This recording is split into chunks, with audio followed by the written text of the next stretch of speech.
আসসালামু আলাইকুম। আশা করি সবাই ভালো সুস্থ আছো। আলহামদুলিল্লাহ আমরা ভালো আছি। Welcome back to our channel. আবার একটা নতুন ভিডিও নিয়ে তোমাদের সামনে চলে এলাম বন্ধুরা। আশা করি ভিডিওটা তোমাদের ভালো লাগবে। আজকে আমি দুটো মজার রান্না তোমাদের সঙ্গে শেয়ার করতে চলেছি। তাহলে বন্ধুরা দেখতে থাকো আর একেবারে যেন স্কিপ করবে না।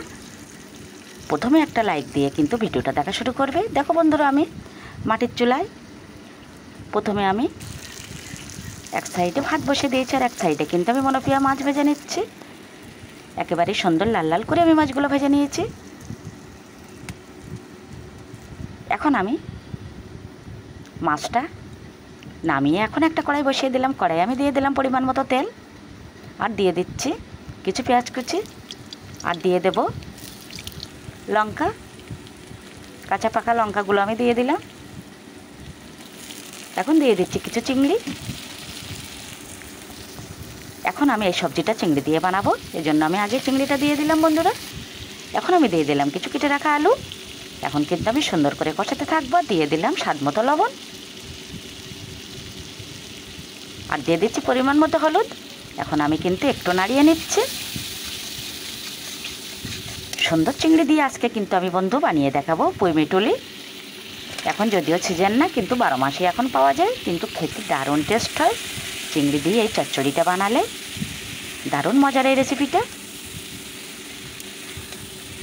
আর একটা কথা বন্ধুরা, যে কোনো সবজি চিংড়ি দিলে তো একেবারেই জমে যায়।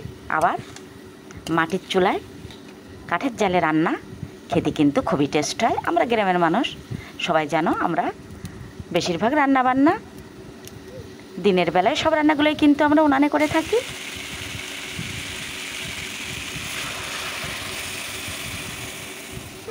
অনেকক্ষণ ধরে আমি কিন্তু কষিয়ে নিলাম।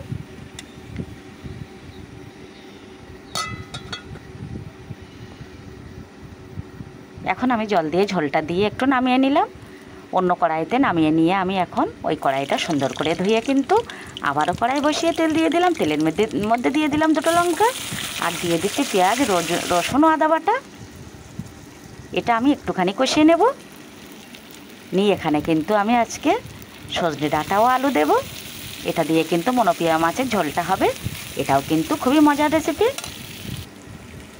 বেশ সুন্দর করে মশলাটা আমি কষাতে থাকবো। এখন আমি দিয়ে দিলাম সজনে ডাঁটা, একেবারেই টাটকা ডাঁটা। আর টাটকা ওটা কিন্তু আমাদের পুকুরের মাছ। অনেক দিন ধরে বন্ধু তোমাদের মাছ দেখানো হয় না, সেভাবে আর ধরাও হয় না। দিয়ে দিলাম স্বাদ মতো লবণ, পরিমাণ মতো হলুদ। এখন আমি সুন্দর করে ডাঁটা আর আলুটা কষিয়ে নেব। এর মধ্যে কিন্তু আমি কটা টমেটো কেটে দিয়ে দেব, টেস্টটা আরও সুন্দর হবে। আর এখন বন্ধুরা ভীষণই তাপ পড়ছে, আর এই রৌদ্র তাতের মধ্যে কিন্তু একটু টক টক সবজি কিন্তু খুবই সুন্দর লাগে। আর একেবারেই এখন আমাদের এখানে একটু আম পাওয়া যাচ্ছে না, আমাদের গাছগুলোতে একেবারেই হয়নি। এখন কিন্তু সবসময় টকের ডাল কিন্তু হেবি সুন্দর লাগে।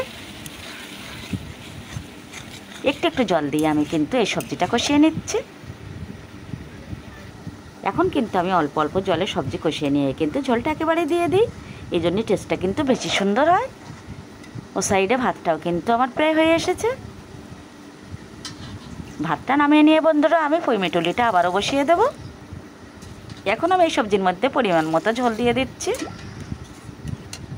সুন্দর করে নাড়িয়ে নিয়ে কিন্তু ভেজে রাখা সুন্দর মাছগুলো আমি দিয়ে দেব।